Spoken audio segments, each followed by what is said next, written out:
بسم اللہ الرحمن الرحیم۔ ترجمہ کنز الایمان۔ اللہ کے نام سے شروع جو بہت مہربان رحمت والا۔ ترجمہ کنز العرفان۔ اللہ کے نام سے شروع جو نہایت مہربان رحمت والا ہے۔ یا آدم اسکن انت وزوجک الجنہ، اے آدم تم اور تمہاری بیوی جنت میں رہو۔ یہاں سے حضرت آدم علیہ السلام اور ابلیس کا واقعہ بیان کیا گیا ہے۔ اس کا خلاصہ درج ذیل ہے۔ حضرت آدم علیہ السلام اور ابلیس کے واقعے کا خلاصہ۔ حضرت آدم علیہ السلام کو سجدہ نہ کرنے کی وجہ سے شیطان مردود ہوا تھا، لہٰذا وہ حضرت آدم علیہ السلام کو نقصان پہنچانے کی طاق میں رہا۔ اللہ تعالی نے حضرت آدم علیہ السلام اور حضرت حوا رضی اللہ تعالی عنہا سے فرمایا کہ جنت میں رہو اور جہاں دل کرے بے روک ٹوک کھاؤ، البتہ اس درخت کے قریب نہ جانا۔ شیطان نے انہیں وسوسہ ڈالا اور کہنے لگا کہ تمہیں تمہارے رب عز و جل نے اس درخت سے اس لیے منع فرمایا ہے کہ کہیں تم فرشتے نہ بن جاؤ یا تم ہمیشہ زندہ رہنے والے نہ بن جاؤ۔ اور اس کے ساتھ شیطان نے قسم کھا کر کہا کہ میں تم دونوں کا خیر خواہ ہوں۔ اس پر انہیں خیال ہوا کہ اللہ پاک کی جھوٹی قسم کون کھا سکتا ہے۔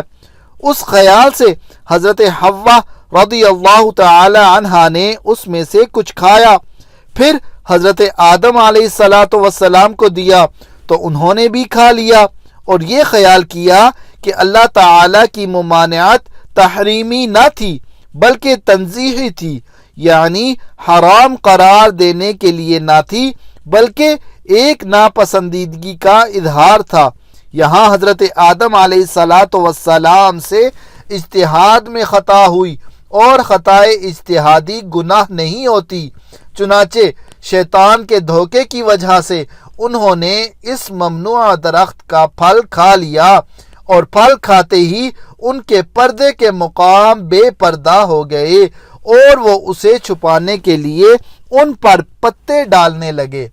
اس وقت اللہ تعالی نے فرمایا کہ کیا میں نے تمہیں اس درخت سے منع نہیں کیا تھا اور میں نے تم سے یہ نہ فرمایا تھا کہ شیطان تمہارا کھلا دشمن ہے؟ اس کے بعد حکم الہی ہوا کہ تم زمین پر اتر جاؤ۔ اب تمہاری اولاد آپس میں ایک دوسرے کی دشمن ہوگی اور تم ایک خاص وقت تک زمین میں رہو گے۔ زمین پر تشریف آوری کے بعد حضرت آدم علیہ السلام ایک عرصے تک اپنی لغزش کی معافی مانگتے رہے، حتیٰ کہ آپ علیہ السلام کو اللہ تعالی کی طرف سے چند کلمات سکھائے گئے۔ پھر جب آپ علیہ السلام نے ان کلمات کے ساتھ توبہ و معافی کی درخواست کی تو وہ قبول ہوئی۔ ایک اہم مسئلہ۔ یہاں ایک اہم مسئلہ یاد رکھنا ضروری ہے کیونکہ آج کل بے باکی کا دور ہے اور جس کا جو جی چاہتا ہے بول دیتا ہے، یہاں تک کہ مذہبی معاملات میں اور اہم عقائد میں بھی زبان کی بے احتیاطیاں شمار سے باہر ہیں۔ اس میں سب سے زیادہ بے باکی جس مسئلے میں دیکھنے میں آتی ہے وہ حضرت آدم علیہ السلام کا جنتی ممنوع درخت سے پھل کھانا ہے۔ اعلی حضرت امام احمد رضا خان رحمۃ اللہ تعالی علیہ فرماتے ہیں، غیر تلاوت میں اپنی طرف سے حضرت آدم علیہ السلام کی طرف نافرمانی و گناہ کی نسبت حرام ہے۔ ائمہ دین نے اس کی تصریح فرمائی، بلکہ ایک جماعت علماء کرام نے اسے کفر بتایا ہے۔ لہٰذا اپنے ایمان اور قبر و آخرت پر ترس کھاتے ہوئے ان معاملات میں خاص طور پر اپنی زبان پر قابو رکھیں۔ وَلَا تَقْرَبَا، اور قریب نہ جانا۔ آیت میں اصل ممانعت درخت کا پھل کھانے کی ہے، لیکن اس کے لیے فرمایا کہ قریب نہ جانا۔ اس طرز خطاب سے علماء نے یہ مسئلہ نکالا ہے کہ اصل فعل کے ارتکاب سے بچانے کے لیے اس کے قریب جانے سے بھی روکنا چاہیے۔ جیسے بچے کے سیڑھیوں سے گرنے کا اندیشہ ہوتا ہے تو اسے صرف سیڑھیوں پر کھڑا ہونے سے منع نہیں فرماتے، بلکہ سیڑھیوں کے قریب بھی نہیں جانے دیتے۔ اسی طرح بیسیوں کاموں میں علماء کرام اسی اندیشے سے منع فرماتے ہیں کہ کوئی فعل بذات خود منع نہیں ہوتا، لیکن اگر لوگ اس کے قریب جائیں گے تو ممنوع کا ارتکاب کر بیٹھیں گے۔ جیسے عورتوں کو قبرستان جانے سے منع کرنے میں یہی حکمت ہے۔ اسی سے پیر اور مشائخ کے فعل کا استدلال ہو سکتا ہے کہ وہ مریدوں کی تربیت کے لیے بعض اوقات کسی جائز کام سے بھی روک دیتے ہیں، کیونکہ وہ جائز کام کسی برائی تک پہنچنے کا ذریعہ بن سکتا ہے۔ فَتَكُونَا مِنَ الظَّالِمِينَ، ورنہ تم زیادتی کرنے والوں سے ہو جاؤ گے۔ ظلم کا معنی ہے کسی شے کو اس کی اپنی جگہ کے علاوہ کسی اور جگہ رکھنا، اور یہاں آیت میں ظلم خلاف اولا کے معنی میں ہے۔ انبیاء کرام علیہم الصلاۃ والسلام کو ظالم کہنے والے کا حکم۔ یاد رہے کہ انبیاء کرام علیہم الصلاۃ والسلام کو ظالم کہنا گستاخی اور توہین ہے، اور جو انبیاء کرام علیہم الصلاۃ والسلام کو ظالم کہے وہ کافر ہے۔ اللہ تعالی مالک اور مولا ہے، وہ اپنے مقبول بندوں کے بارے میں جو چاہے فرمائے۔ کسی دوسرے کی کیا مجال کہ وہ انبیاء کرام علیہم الصلاۃ والسلام سے متعلق کوئی خلاف ادب کلام زبان پر لائے اور اللہ تعالیٰ کے اس طرح کے خطابات کو اپنی جرت و بے باکی کی دلیل بنائے۔ اس بات کو یوں سمجھیں کہ بادشاہ کے ماں باپ بادشاہ کو ڈانٹیں اور یہ دیکھ کر شاہی محل کا جمعدار بھی بادشاہ کو انہی الفاظ میں ڈانٹنے لگے تو اس احمق کا کیا انجام ہوگا۔ ہمیں تو انبیاء کرام علیہم الصلاۃ والسلام اور محبوبان خدا کی تعظیم و توقیر اور ادب و اطاعت کا حکم دیا گیا ہے، اور ہم پر یہی لازم ہے۔ انبیاء علیہم الصلاۃ والسلام کی عصمت کا بیان۔ یہ بھی یاد رہے کہ انبیاء کرام علیہم الصلاۃ والسلام معصوم ہوتے ہیں اور ان سے کوئی گناہ سرزد نہیں ہوتا۔ ان کے معصوم ہونے پر بیسیوں دلائل ہیں، یہاں پر صرف 3 دلائل درج کیے جاتے ہیں۔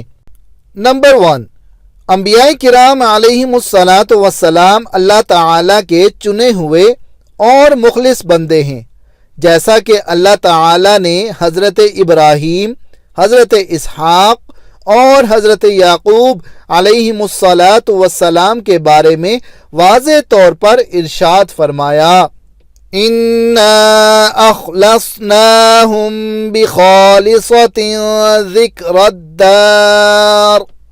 ترجمہ کنز العرفان، بے شک ہم نے انہیں ایک کھری بات سے چن لیا، وہ اس آخرت کے گھر کی یاد ہے۔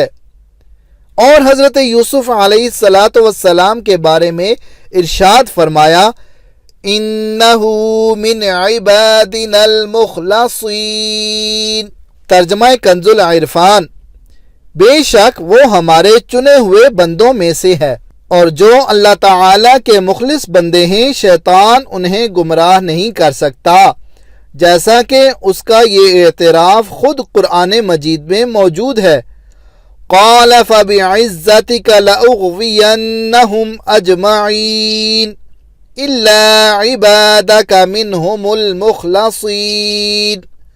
ترجمہ کنز العرفان، اس نے کہا، تیری عزت کی قسم، ضرور میں ان سب کو گمراہ کر دوں گا مگر جو ان میں تیرے چنے ہوئے بندے ہیں۔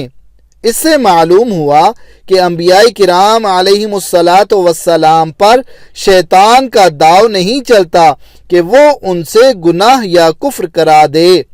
نمبر 2، گناہ کرنے والا مذمت کیے جانے کے لائق ہے، جبکہ انبیاء کرام علیہم الصلاۃ والسلام کے بارے میں اللہ تعالی نے مطلقاً ارشاد فرمایا کہ وَإِنَّهُمْ عِندَنَا لَمِنَ الْمُصْطَفَيْنَ الْأَخْيَارِ، ترجمہ کنز العرفان، اور بے شک وہ ہمارے نزدیک بہترین چنے ہوئے بندوں میں سے ہیں۔ نمبر 3، انبیاء کرام علیہم الصلاۃ والسلام فرشتوں سے افضل ہیں، اور جب فرشتوں سے گناہ صادر نہیں ہوتا تو ضروری ہے کہ انبیاء کرام علیہم الصلاۃ والسلام سے بھی گناہ صادر نہ ہو، کیونکہ اگر انبیاء کرام علیہم الصلاۃ والسلام سے بھی گناہ صادر ہو تو وہ فرشتوں سے افضل نہیں رہیں گے۔ فَتَلَقَّى آدَمُ مِن رَّبِّهِ كَلِمَاتٍ فَتَابَ عَلَيْهِ إِنَّهُ هُوَ التَّوَّابُ الرَّحِيمُ۔ ترجمہ کنز الایمان، پھر سیکھ لیے آدم نے اپنے رب سے کچھ کلمے تو اللہ نے اس کی توبہ قبول کی، بے شک وہی ہے بہت توبہ قبول کرنے والا مہربان۔ ترجمہ کنز العرفان، پھر آدم نے اپنے رب سے کچھ کلمات سیکھ لیے تو اللہ نے اس کی توبہ قبول کی، بے شک وہی بہت توبہ قبول کرنے والا بڑا مہربان ہے۔ فَتَلَقَّى آدَمُ مِن رَّبِّهِ كَلِمَاتٍ، پھر آدم نے اپنے رب سے کچھ کلمات سیکھ لیے۔ حضرت آدم علیہ السلام نے اپنی دعا میں یہ کلمات عرض کیے: رَبَّنَا ظَلَمْنَا أَنفُسَنَا وَإِن لَّمْ تَغْفِرْ لَنَا وَتَرْحَمْنَا لَنَكُونَنَّ مِنَ الْخَاسِرِينَ۔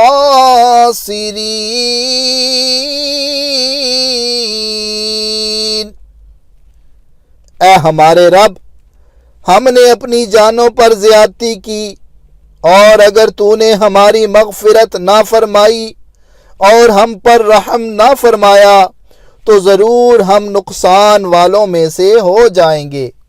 اور اس کے ساتھ یہ روایت بھی ہے جو حضرت عمر فاروق رضی اللہ تعالی عنہ سے مروی ہے، نبی اکرم صلی اللہ تعالی علیہ وآلہ وسلم نے ارشاد فرمایا، جب حضرت آدم علیہ السلام سے اجتہادی خطا ہوئی تو عرصہ دراز تک حیران و پریشان رہنے کے بعد انہوں نے بارگاہ الہی میں عرض کی، اے میرے رب عز و جل، مجھے محمد صلی اللہ تعالی علیہ وآلہ وسلم کے صدقے میں معاف فرما دے۔ اللہ تعالی نے فرمایا، اے آدم، تم نے محمد صلی اللہ تعالی علیہ وآلہ وسلم کو کیسے پہچانا، حالانکہ ابھی تو میں نے اسے پیدا بھی نہیں کیا۔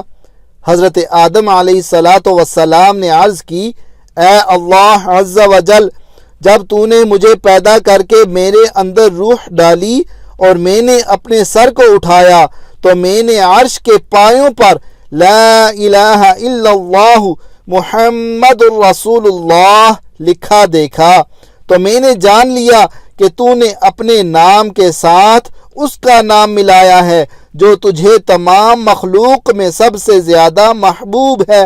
اللہ تعالی نے فرمایا، اے آدم، تو نے سچ کہا، بے شک وہ تمام مخلوق میں میری بارگاہ میں سب سے زیادہ محبوب ہے، تم اس کے وسیلے سے مجھ سے دعا کرو، میں تمہیں معاف کر دوں گا، اور اگر محمد صلی اللہ تعالی علیہ وآلہ وسلم نہ ہوتے تو میں تمہیں پیدا نہ کرتا۔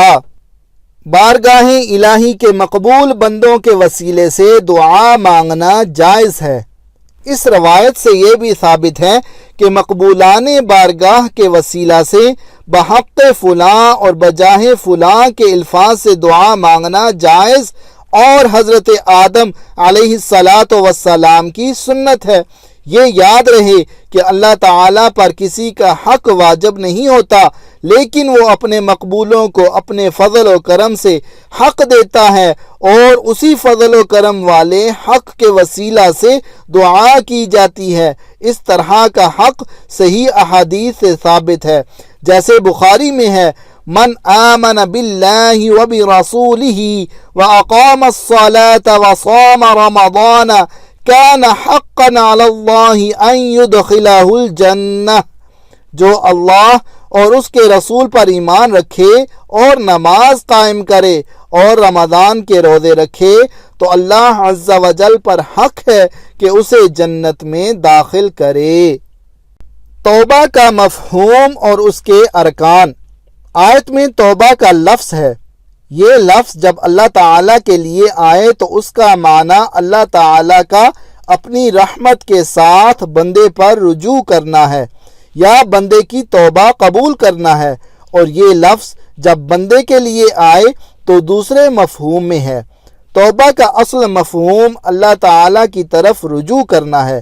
امام نووی رحمۃ اللہ تعالی علیہ کے کلام کا خلاصہ ہے کہ توبہ کی 3 شرائط ہیں۔ نمبر 1، گناہ سے رک جانا۔ نمبر 2، گناہ پر شرمندہ ہونا۔ نمبر 3، گناہ کو چھوڑ دینے کا پختہ ارادہ کرنا۔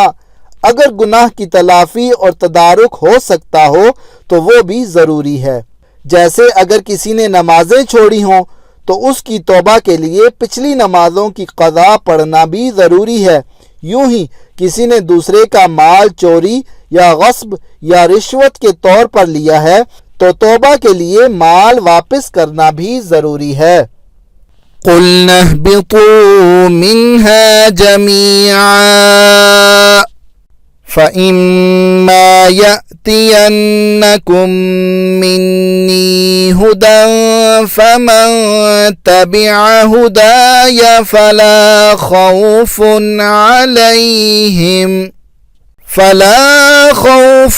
عليهم ولا هم يحزنون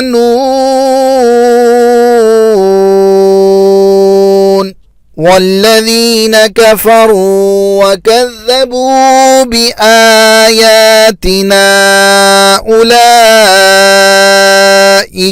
أصحاب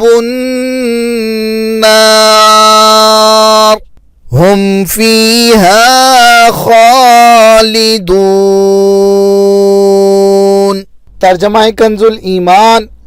ہم نے فرمایا تم سب جنت سے اتر جاؤ، پھر اگر تمہارے پاس میری طرف سے کوئی ہدایت آئے تو جو میری ہدایت کا پیرو ہوا اسے نہ کوئی اندیشہ نہ کچھ غم، اور وہ جو کفر کریں اور میری آیتیں جھٹلائیں گے وہ دوزخ والے ہیں، ان کو ہمیشہ اس میں رہنا۔ ترجمہ کنز العرفان۔ ہم نے فرمایا تم سب جنت سے اتر جاؤ، پھر اگر تمہارے پاس میری طرف سے کوئی ہدایت آئے تو جو میری ہدایت کی پیروی کریں گے انہیں نہ کوئی خوف ہوگا اور نہ وہ غمگین ہوں گے، اور وہ جو کفر کریں گے اور میری آیتوں کو جھٹلائیں گے وہ دوزخ والے ہوں گے، وہ ہمیشہ اس میں رہیں گے۔ فَمَن تَبِعَ هُدَايَ، تو جو میری ہدایت کی پیروی کریں۔ ہدایت الہی کے پیروکاروں کے لیے بشارت ہے کہ انہیں نہ تو قیامت کی بڑی گھبراہٹ کا خوف ہوگا اور نہ وہ غمگین ہوں گے، بلکہ بے غم جنت میں داخل ہوں گے۔ یہاں جمع کے صیغے کے ساتھ سب کو اترنے کا فرمایا۔ اس میں حضرت آدم علیہ السلام اور حضرت حوا رضی اللہ تعالی عنہ کے ساتھ ان کی اولاد بھی مراد ہے جو ابھی حضرت آدم علیہ السلام کی پشت میں تھی۔ الحمدللہ رب العالمین والصلاة والسلام علی سید المرسلین۔ یا رب مصطفیٰ عز و جل بطفیل مصطفیٰ صلی اللہ تعالی علیہ وآلہ وسلم ہمارے ماں باپ کی اور ساری امت کی مغفرت فرما۔ یا اللہ عز و جل ہمارے آج کے درس کی غلطیاں اور تمام گناہ معاف فرما۔ نیک عمل کا جذبہ دے، ہمیں پرہیزگار اور ماں باپ کا فرما بردار بنا۔ یا اللہ عز و جل ہمیں اپنا اور اپنے مدنی حبیب صلی اللہ تعالی علیہ وآلہ وسلم کا مخلص عاشق بنا، ہمیں گناہوں کی بیماریوں سے شفا عطا فرما۔ یا اللہ عز و جل مسلمانوں کو بیماریوں، قرض داریوں، بے روزگاریوں، بے اولادیوں، بے جا مقدمہ بازیوں اور طرح طرح کی پریشانیوں سے نجات عطا فرما۔ یا اللہ عز و جل اسلام کا بول بالا کر اور دشمنان اسلام کا منہ کالا کر۔ یا اللہ عز و جل ہمیں دعوت اسلامی کے مدنی ماحول میں استقامت عطا فرما۔ یا اللہ عز و جل ہمیں زیر گنبد خضرا جلوہ محبوب صلی اللہ تعالی علیہ وآلہ وسلم میں شہادت، جنت البقیع میں مدفن اور جنت الفردوس میں اپنے مدنی حبیب صلی اللہ تعالی علیہ وآلہ وسلم کا پڑوس نصیب فرما۔ یا اللہ عز و جل مدینے کی خوشبودار ٹھنڈی ٹھنڈی ہواؤں کا واسطہ ہماری جائز دعائیں قبول فرما۔ آمین بجاہ النبی الامین صلی اللہ تعالی علیہ وآلہ وسلم۔